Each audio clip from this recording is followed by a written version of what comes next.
Hello, नमस्कार, good morning to all of you. आप सभी जहाँ भी होंगे स्वस्थ होंगे, मस्त होंगे। मैं सेंटू सर जी क्लास 10th का फिजिक्स लेकर के आया हूँ। फिजिक्स में आज दर्पण पढ़ाने जा रहे हैं।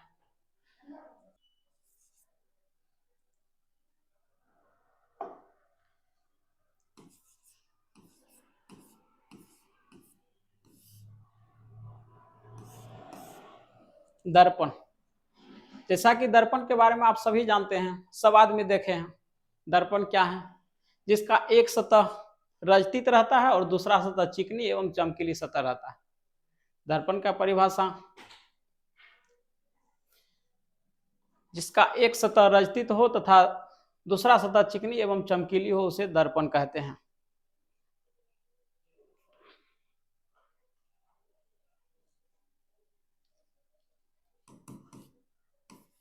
वैसा कांच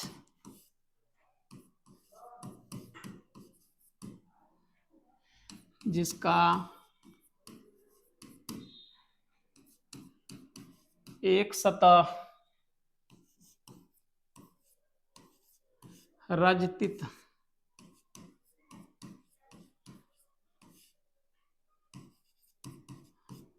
तथा दूसरा सतह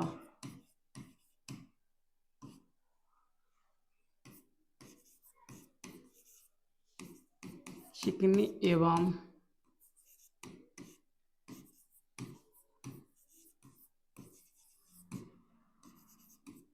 चमकीली हो। दर्पण का परिभाषा: दर्पण जो है कौन चीज का बना होता है? कांच का। वैसा कांच जिसका एक सतह रजतित हो। रजतित मतलब क्या? रंगा हो, कलर से, मतलब उसको कलर कर दिया रहता है, और दूसरा सतह चिकनी एवं चमकीली हो, उसे दर्पण कहते हैं। दर्पण का परिभाषा: वैसा कांच जिसका एक सतह रजतित हो तथा दूसरा सतह चमकीली हो, दर्पण कहलाता है।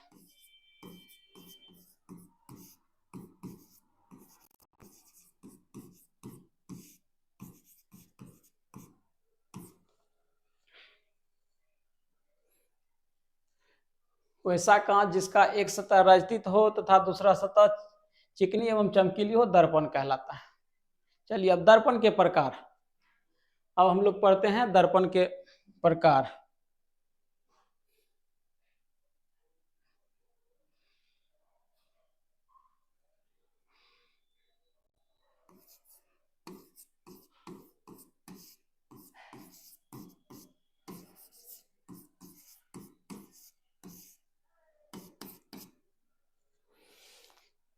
चलिए, दर्पण को मुख्यतः तीन भागों में बांटा गया।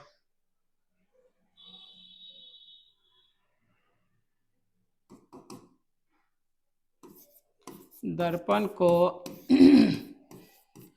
मुख्यतः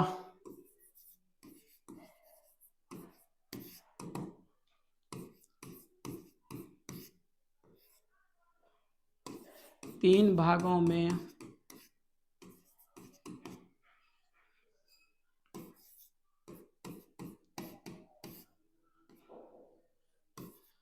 बांटा गया है। दर्पण को मुख्यतः कितने भागों में बांटा गया है? दर्पण को मुख्यतः तीन भागों में बांटा गया। दर्पण का परिभाषा: वैसा कांच जिसका एक सतह रजतित हो तथा दूसरा सतह चिकनी एवं चमकीली हो, दर्पण कहलाता है। दर्पण को मुख्यतः तीन भागों में बांटा गया। अब तीन भाग कौन कौन है? चलिए, इसको हम हटा देते हैं।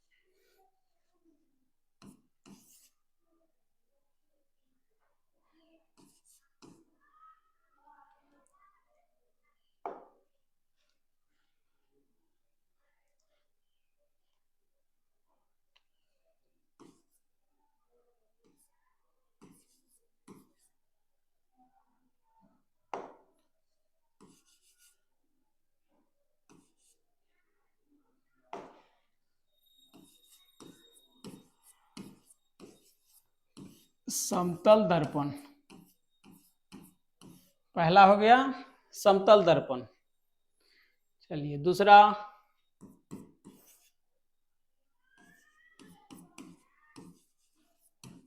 गोलीय दर्पण।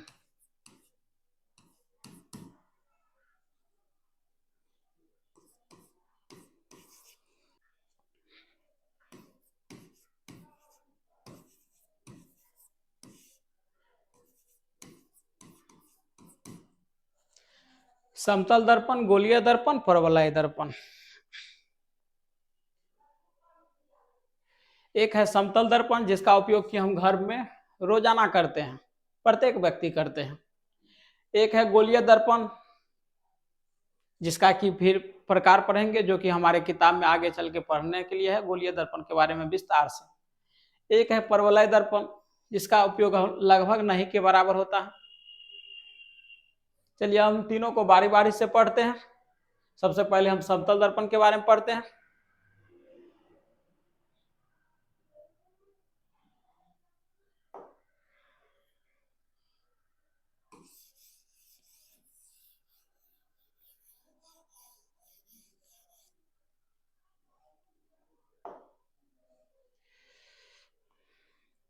समतल दर्पण इंग्लिश होता है प्लेन मिरर। जिसको इंग्लिश लिखना होगा, हम इंग्लिश भी बोल रहे हैं, लिख लीजिएगा प्लेन मिरर। वैसा दर्पण जिसका सतह समतल हो, प्लेन हो, उसे समतल दर्पण कहते हैं।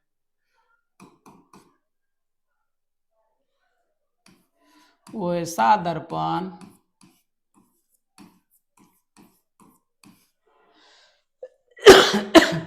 वैसा दर्पण जिसका वैसा दर्पण जिसका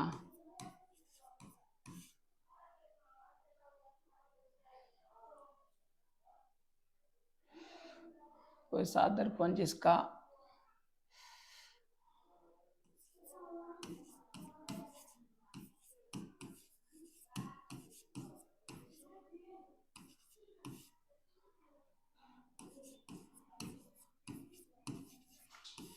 समतल हो, वैसा दर्पण जिसका परावर्तक सतह समतल हो। इससे पहले हम परावर्तक सतह बता दिए कि प्रकाश आ रही प्रकाश की किरणें जिस सतह से टकराकर लौटती है उस सतह को परावर्तक सतह कहते हैं।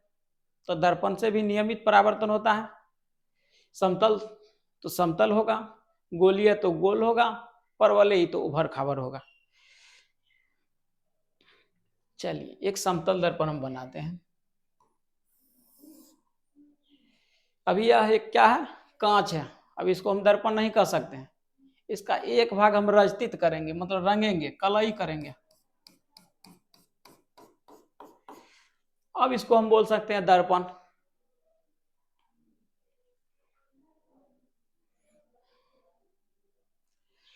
चलिए यह एक दर्पण है, इसमें हम वस्तु को कहीं रख रहे हैं।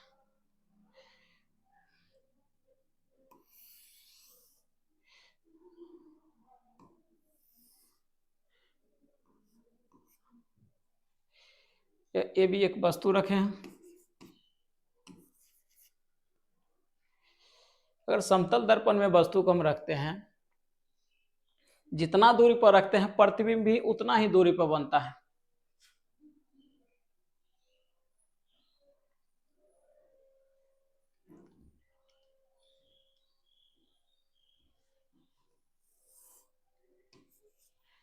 या कैसा प्रतिबिंब बनता है समतल दर्पण में? आभासी बनता है, वास्तविक नहीं बनता है, आभासी। ये हमको आभास होता है कि जितना हम दर्पण से आगे हैं उतना ही पीछे प्रतिबिंब बना, ये आभास होता है, वास्तविक नहीं समझिएगा। समतल दर्पण में वस्तु के बराबर, वस्तु से जितना दूरी पर वस्तु रहता है उतना ही दूरी पर प्रतिबिंब बनता है। और कैसा बनता है? आभासी बनता है।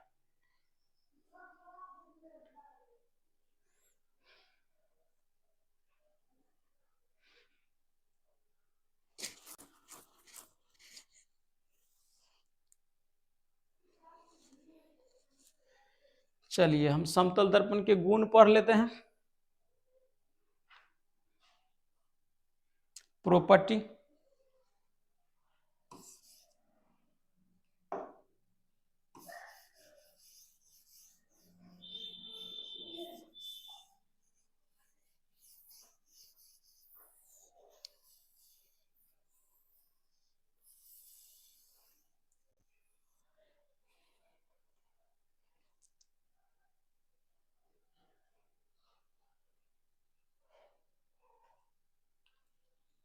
प्रॉपर्टी ऑफ प्लेन मिरर,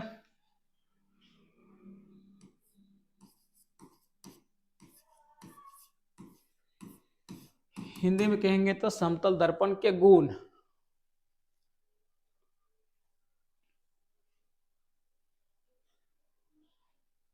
चलिए लिखना शुरू कीजिए। 1 नंबर, समतल दर्पण द्वारा बना प्रतिबिंब कैसा होता है? अभी बोले हैं समतल दर्पण द्वारा बना प्रतिबिंब आभासी होता है।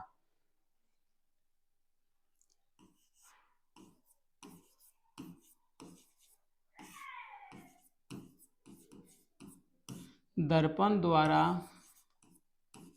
समतल दर्पण द्वारा बना प्रतिबिंब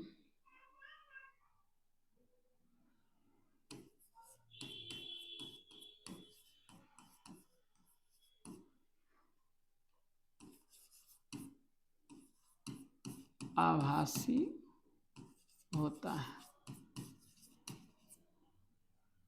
1 नंबर में लिखिए समतल दर्पण द्वारा बना प्रतिबिंब आभासी होता है।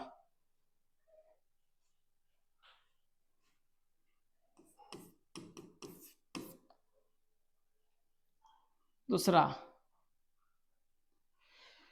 लिखिए समतल दर्पण द्वारा प्रतिबिंब सीधा होता है।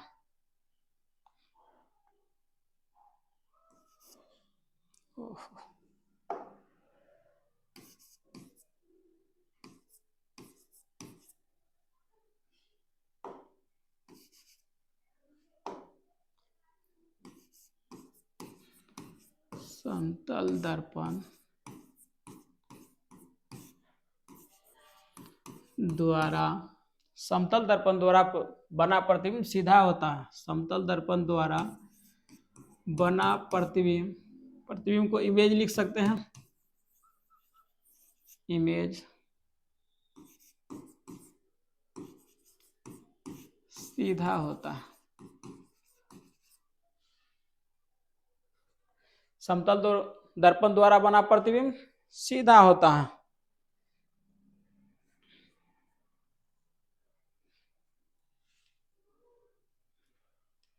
तीसरा नंबर, वस्तु जितना बड़ा होगा प्रतिबिंब भी उतना ही बड़ा होगा, यानी वस्तु का आकार प्रतिबिंब के आकार के बराबर होता है।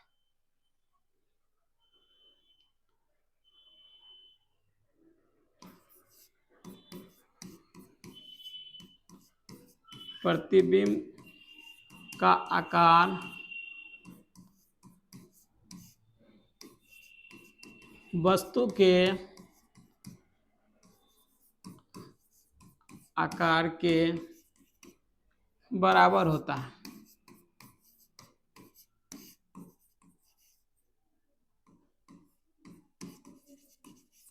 अर्थात वस्तु जितना बड़ा होगा प्रतिबिंब भी उतना ही बड़ा होगा।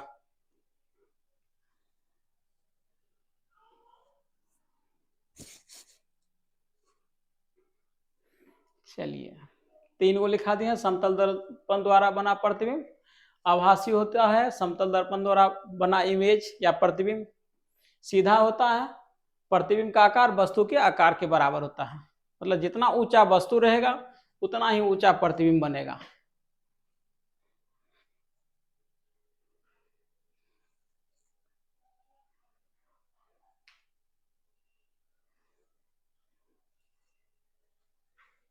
चौथा,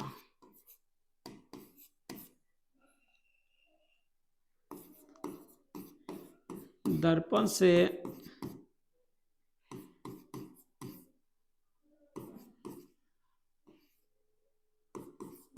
जितनी दूरी पर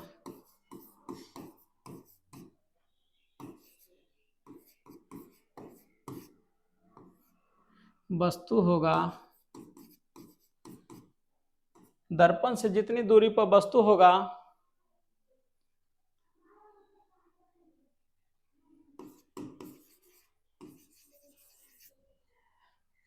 इमेज भी इतनी दूरी पर बनेगा।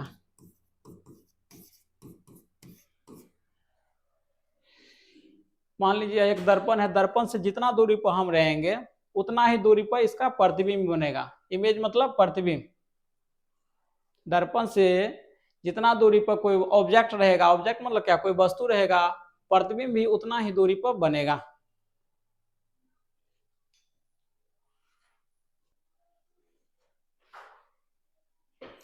अब हम अगला बता रहे हैं, समतल दर्पण द्वारा प्रतिबिंब का बनना, यानी कितना प्रतिबिंब बनता है।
अब समतल दर्पण द्वारा प्रतिबिंब को बना रहे हैं। समतल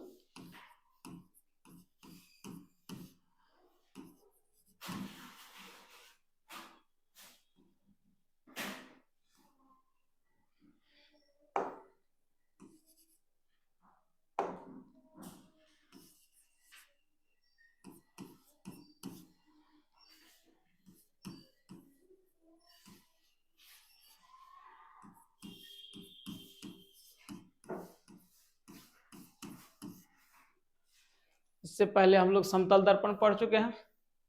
वैसा दर्पण जिसका एक सतह रचित हो और दूसरा सतह प्लेन हो, समतल हो, उसे समतल दर्पण कहते हैं।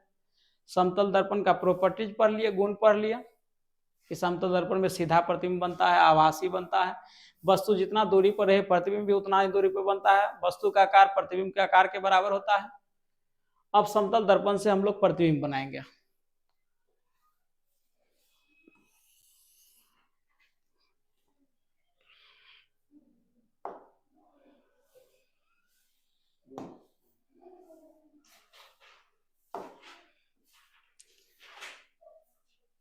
जब दो दर्पण थीटा कोण पर झुके हो,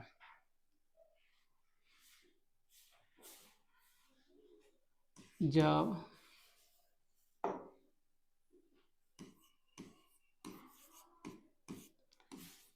दो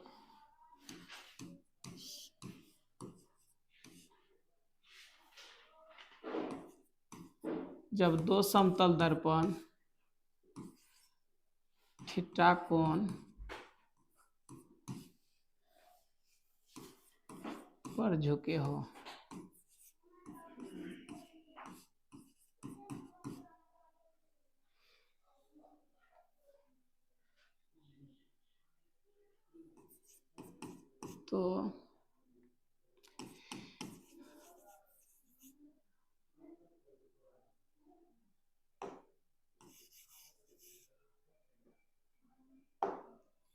तो इमेज की संख्या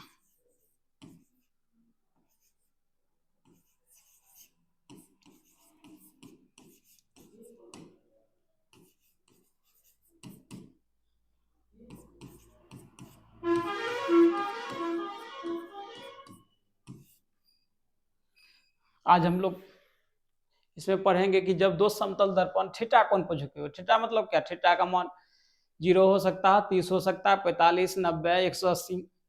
अगर जो दर्पण थीटा कोण पर झुके हुए हैं तो प्रतिबिंब की संख्या कितना होगा, इमेज कितना बनेगा, आज ये चीज हम आगे जानेंगे।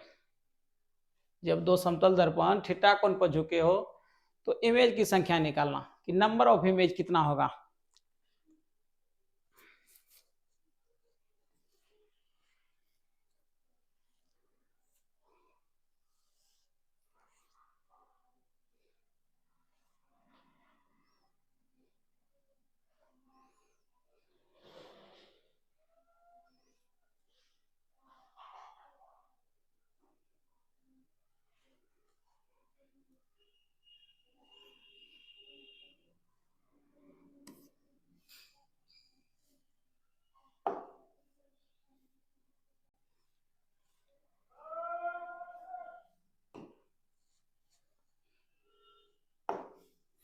चलिए 1 नंबर में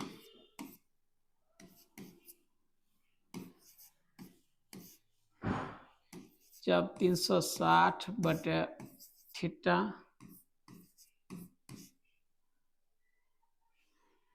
का मान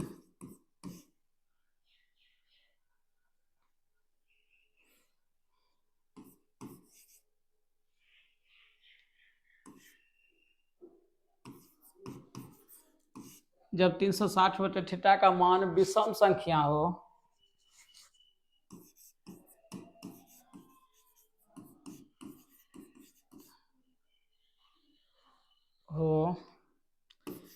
तो इमेज की संख्या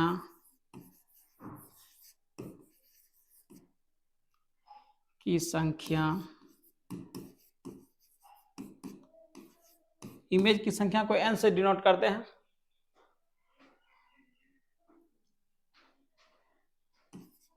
तीन सौ 360/थीटा होगा 360 डिग्री। जब 360/थीटा, थीटा क्या था? दो दर्पण जब थीटा कोण से झुके हो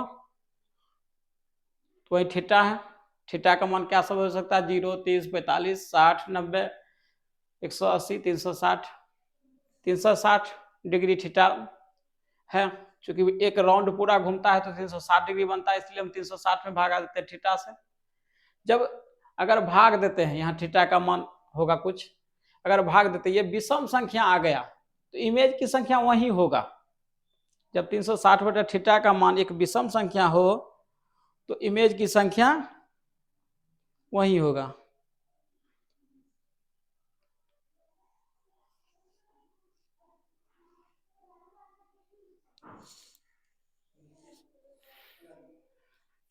एग्जाम्पल,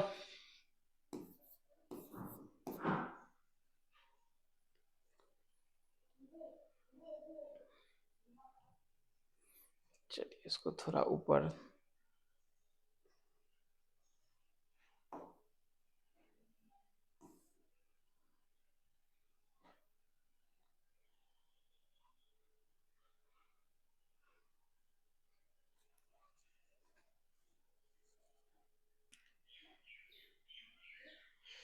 एक क्वेश्चन दे रहे हैं,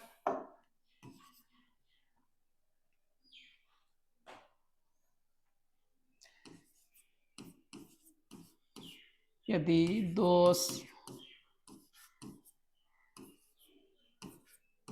समतल दर्पण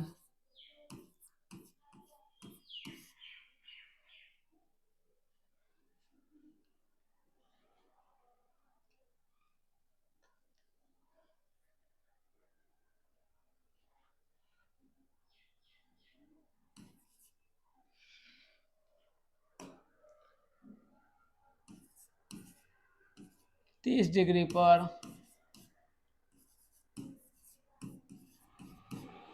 झुके हो तो बनने वाले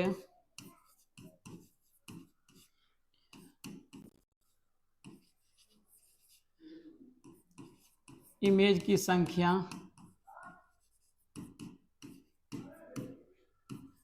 ज्ञात करें। अगर दो समतल दर्पण 30 डिग्री पर झुके हो तो बनने वाले इमेज की संख्या ज्ञात करें। चलिए प्रयास कीजिए आप लोग बनाने का।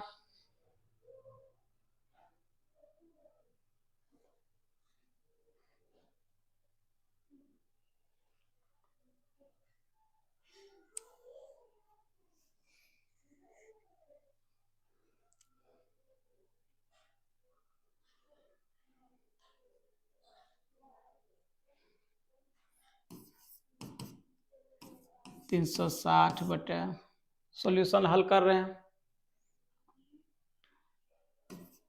30, 0 0 को उड़ा दीजिए, 3 से भागा दीजिए,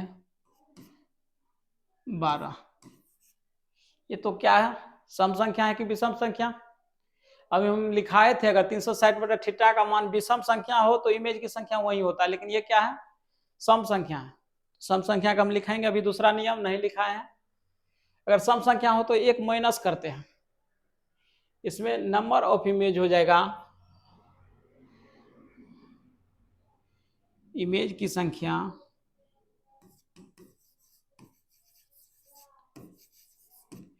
संख्या 12 माइनस 1, 11 आंसर। टोटल 11 को प्रतिबिंब बनेगा।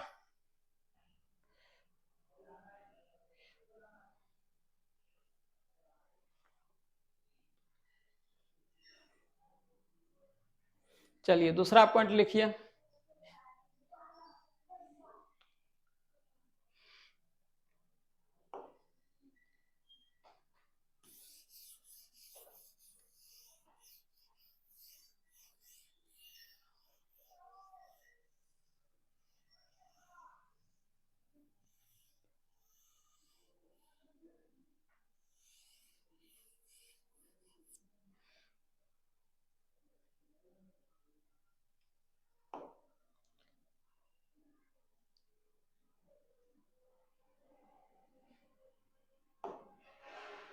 पहला पॉइंट लिखा है, जब 360 बटा थीटा का मान विषम संख्या हो तो इमेज की संख्या 360 बटा थीटा ही होगा। दूसरा पॉइंट,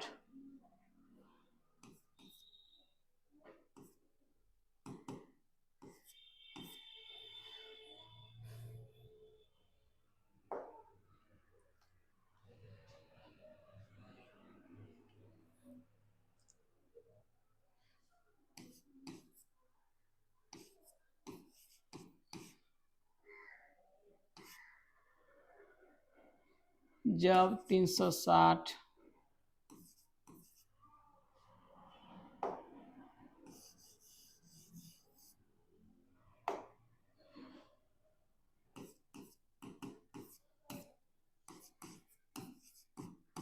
जब 360 बटे थीटा,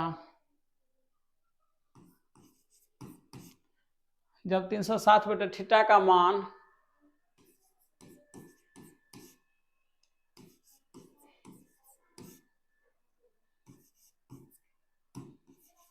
सम संख्या हो तो नंबर ऑफ इमेज, तो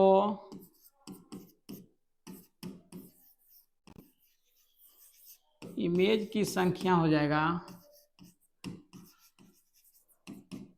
n बराबर 360 बटे थीटा माइनस 1, जो इस पर कि अभी सवाल बताए हैं। चलिए इसको नोट डाउन कीजिए।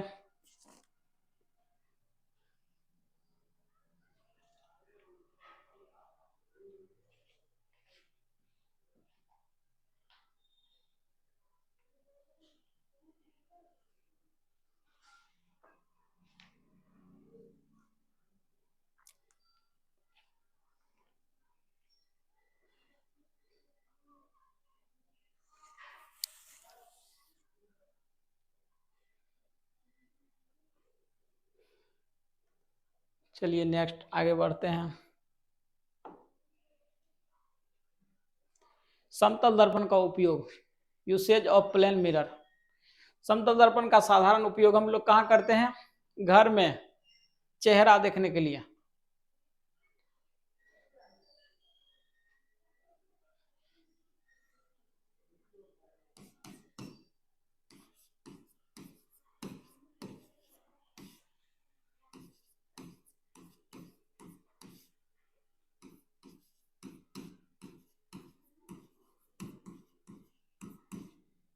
उपयोग,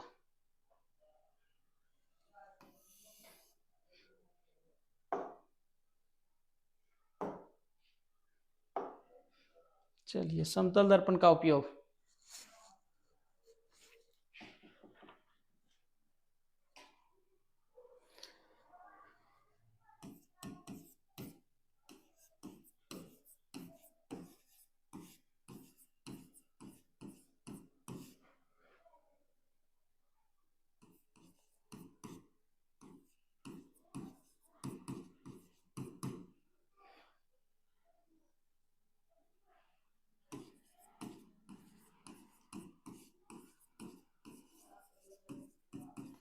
चेहरा देखने में किया जाता है।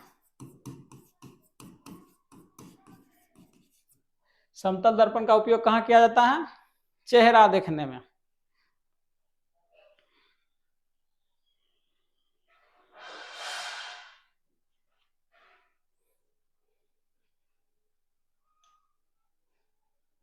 चलिए एक लिखिए पार्श्व परिवर्तन।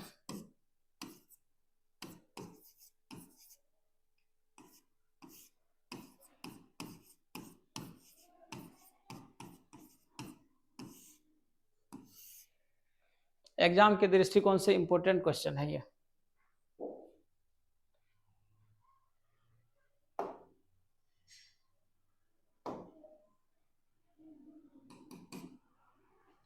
पार्श्व परिवर्तन किसे कहते हैं?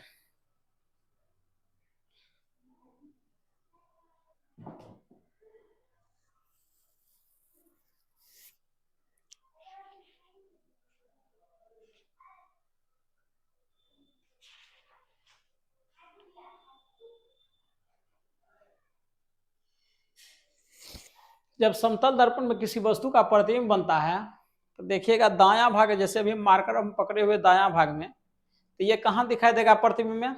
बायां भाग में। यानी समतल दर्पण में जब किसी वस्तु का प्रतिबिंब बनता है तो दायां भाग बायां चले जाता है और बायां भाग दायां चले जाता है प्रतिबिंब। इसी को कहते हैं पार्श्व परिवर्तन।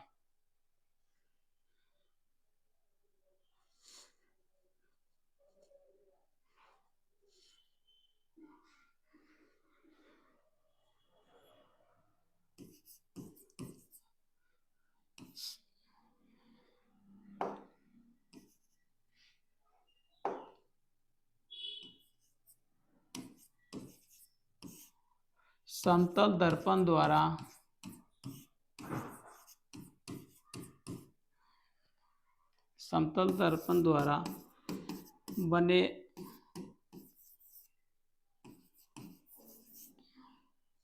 दर्पण द्वारा बने प्रतिबिंब में या इमेज में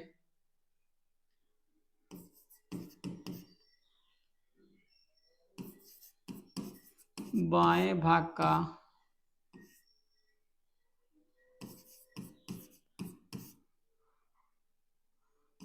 दायां,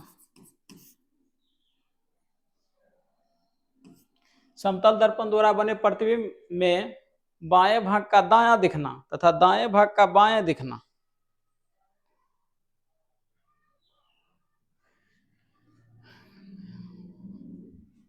तथा दाएं भाग का बायां दिखना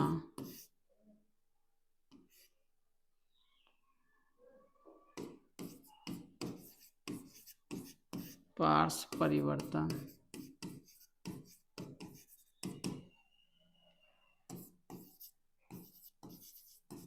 कहलाता है। वही बात अभी बोले, पार्श्व परिवर्तन। समतल दर्पण में हम अपने चेहरा को देख रहे हैं, जो इमेज जो बनेगा, इमेज में क्या होता है? बायां भाग दायां में दिखता है और दायां भाग बायां में। इसी को कहते हैं पार्श्व परिवर्तन। परीक्षा में कई बार पूछा है ये पार्श्व परिवर्तन। चलिए आज का टॉपिक यहीं तक हम रखते हैं। इसके बाद अगला टॉपिक पुनः अगले दिन शुरू करेंगे। एक ट्रिक आप लोगों को बता रहे हैं फिजिक्स में जो बहुत इंपॉर्टेंट है। 10 की घातें, 10 की घातें में पॉजिटिव घातें।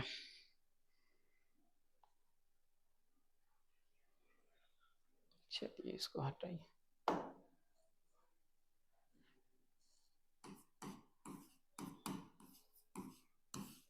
आज एक ट्रिक बता रहे हैं जो कि अक्सर सभी दिन आप लोगों को काम पड़ेगा, कोई भी एग्जाम देते हैं।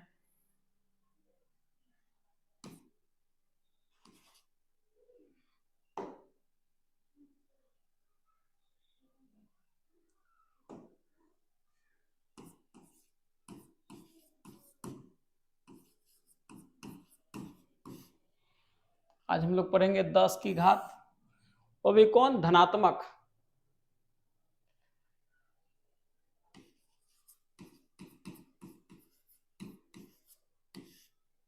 इसका ट्रिक पढ़ेंगे।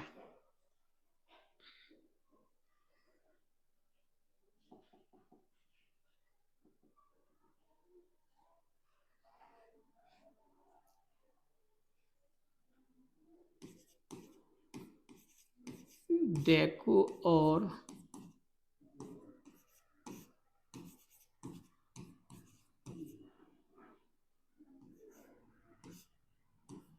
की मैगी टेस्टी है पर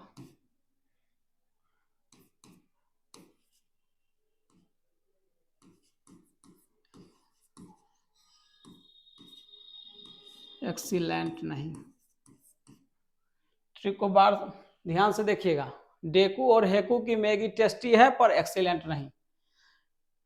बार बार इसको पढ़िए। डेकू और हेकू की मैगी टेस्टी है पर एक्सीलेंट नहीं। डेकू और हेकू की मैगी टेस्टी है पर एक्सीलेंट नहीं।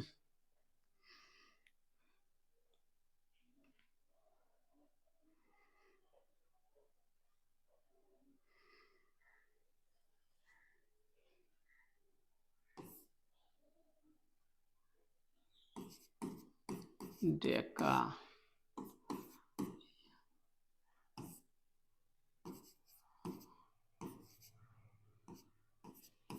Hecto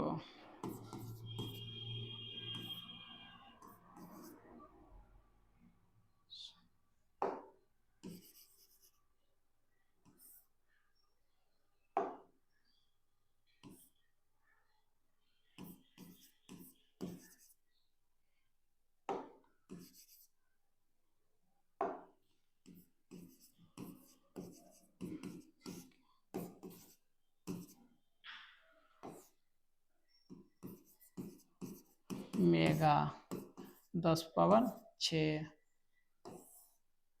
giga 10 power 9 tera 10 power 12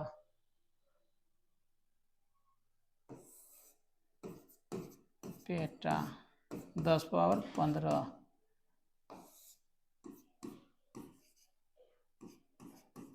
AXA 10 power 18। ये सब पॉजिटिव पावर है और किसी भी एग्जाम के दृष्टिकोण से कहीं भी किसी भी क्लास में पढ़ रहे हैं तो ये बहुत जरूरी है। ट्रिक है डेकू और हेकू की मैगी। डेकू और हेकू की मैगी टेस्टी है पर एक्सीलेंट नहीं। डेका 10 पावर 1 जानते हैं, आप लोग भी याद किए होंगे। Deca, hecto, kilo, mega, giga, tera, peta, exa आप लोग भी किए होंगे इसको। लेकिन एक ट्रिक पर दिए हैं, डेकू और हेकू की मैगी टेस्टी है पर एक्सीलेंट नहीं। Deca 10 power 1, hecto 10 power 2, kilo 10 power 3, mega 10 power 6, giga 10 power 9, tera 10 power 12, peta 10 power 15, exa 10 power 18। बस आज का क्लास इतना ही, करते हैं द एंड।